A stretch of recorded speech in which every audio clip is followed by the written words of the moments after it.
There are way too many book series these days that are being horribly adapted into movies, and The School for Good and Evil, unfortunately, is one of them.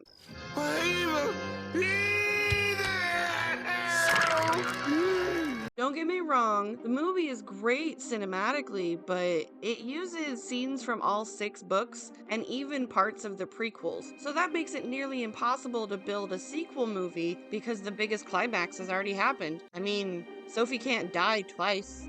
Welcome back to Myths and Mischief, my friends. Your Lore.Monger is here, and today we are talking about what the School for Good and Evil movie left behind for the sake of Hollywood cinema. In my opinion, these changes affected how the entire movie represents the books. If you have not read the books or seen the movie, spoilers ahead. Before we get started, if you enjoy our channel, please come support the Mischief with our Patreon, or visit the Mischief Market, our merch shop. From now until the end of the year, you will get 10% off your first order of $10 or more, so come shopping! Anyway, back to what you came for. First, let's review the important characters, and I'm only going to introduce the important ones because otherwise we'd be here all week. First, we have Rian. Rian is one of the immortal schoolmasters for the School for Good and Evil. In the beginning of the prequel series, The Rise of the School for Good and Evil, Rian is described as kind and balanced. As the good twin, he represents morality and restraint, reminding his brother Rafal that their duty is to maintain equilibrium between both sides. His leadership embodies order and compassion, contrasting with his brother's pursuit of domination.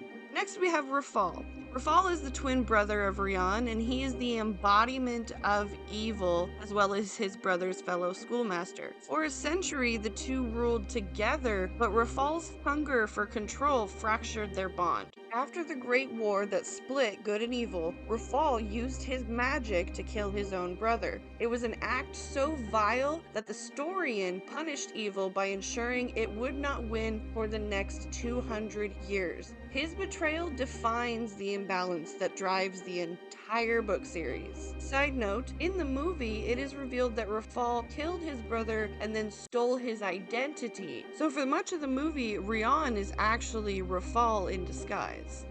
Next, we have Professor Dovey. She is the dean of the School for Good, and in the books was once known as Cinderella's fairy godmother. She was brought to the school at a very young age and became close friends with Leonora Lesso. Though the two held different beliefs, their friendship survived for decades. Dovey became one of the most respected fairies in the Endless Woods, and later became Agatha's godmother.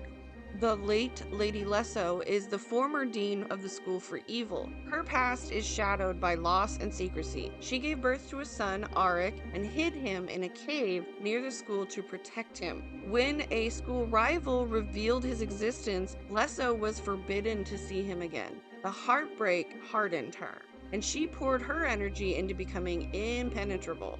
Later, she became a mentor to Sophie, shaping her into the next leader of evil.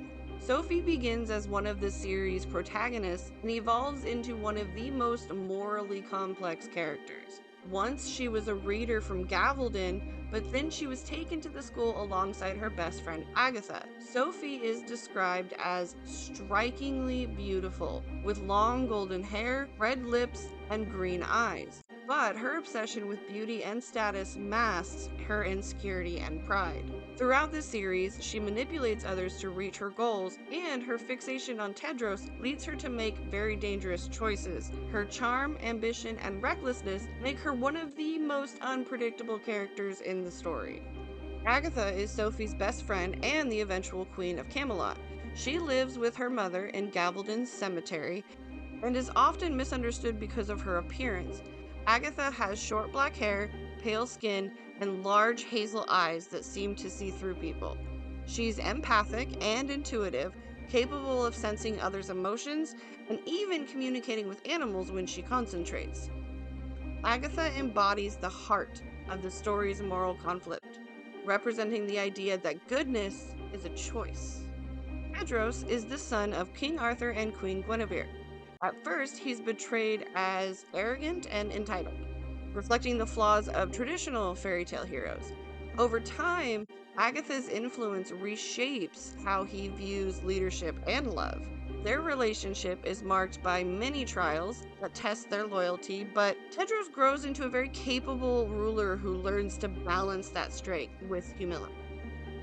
Kirt is a former man-wolf and student of the School for Evil. In the film, he's portrayed as Captain Hook's son, but in the books, he's actually the son of George Scoury, one of Hook's crewmen. Kirt is loyal, sarcastic, and very often overlooked, but he has an unwavering affection for Sophie that drives his entire character arc. Despite years of rejection, he remains in love with her and ultimately earns her love, proving that devotion can exist even for evil.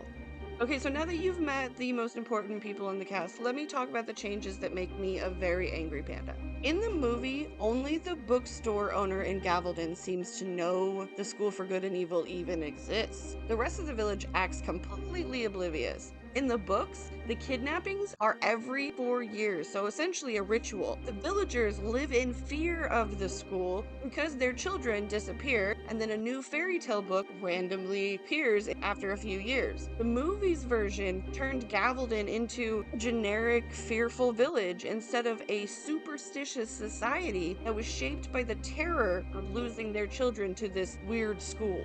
Okay, so let's be honest. Book Sophie is insufferable. She is shallow, manipulative, and obsessed with being admired. But she actually didn't approach Tedros for weeks, and instead she held beauty lessons from a tree stump and became a school-wide celebrity on both sides. Movie Sophie, on the other hand, is softened into a misunderstood girl who is tempted by Rafal. She's very likable and so much less evil. The book Sophie is terrifying because she's someone who believes she deserves goodness while doing the worst things to get it. Mostly because she's beautiful, and to her, beauty automatically equates to goodness. So this is one of my favorite dark details from the series. The school has a 3-strike rule. If you fail 3 times, you are transformed into something else. Wolves, cupids, fairies, and these weird skeleton birds. Every creature on campus has a backstory. The movie mostly ignores this, giving us few random creatures and then Gregor's brief transformation, which is never explained. Without understanding this rule, the school loses one of its most chilling lessons. Not every student survives. Without understanding this lesson, the extra creatures in the movie just seem like side props. Okay, so now we're getting to the biggest creative leap in the film, blood magic. In the books, Sophie's power grows very slowly and internally over the span of 5 books. Her jealousy and pride are what drag her towards darkness. Rafal's ritual in the movie completely rewrites that story, making her corruption the result of his influence rather than her choice. In the novels, Rafal does not interact with Sophie until much later, so her descent is internal and very much without his influence. Blood magic also doesn't even really appear in the early novels. It shows up much later when Rafal shows up, after Sophie leaves Agatha and Tedros for a whole different reason.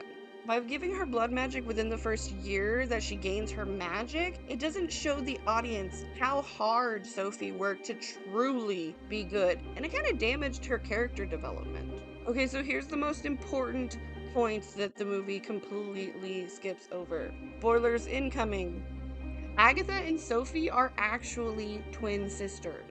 The woman that everyone believed was Sophie's mother used a fertility potion created by the woman who raised Agatha. That potion split one magical soul into 2 children. Agatha was born frail, unwanted, and left to die, while Sophie was born beautiful and perfect, but soulless. As always, magic comes with a price. Don't use love spells. When Sophie made her wish to go to the School for Good, nobody except for Agatha's caretaker knew that she was a twin. I think the Stimpbird sensed that both girls carried magic and took them together because they shared a soul. And this reframes what the movie should have been about. It's not a heartfelt tale of best friends, it's a dark mystery featuring 2 halves of a broken soul.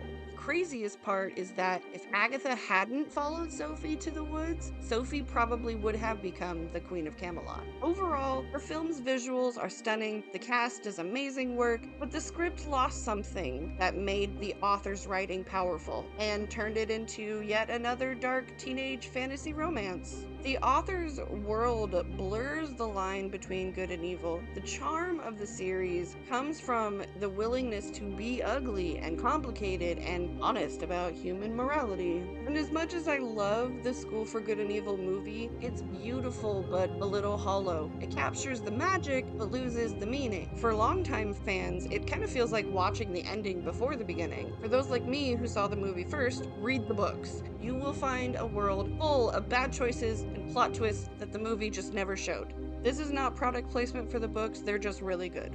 Anyway, thank you for watching, my friends. If you enjoyed this breakdown, make sure to like and subscribe so you never miss an adventure. I'll see you next time.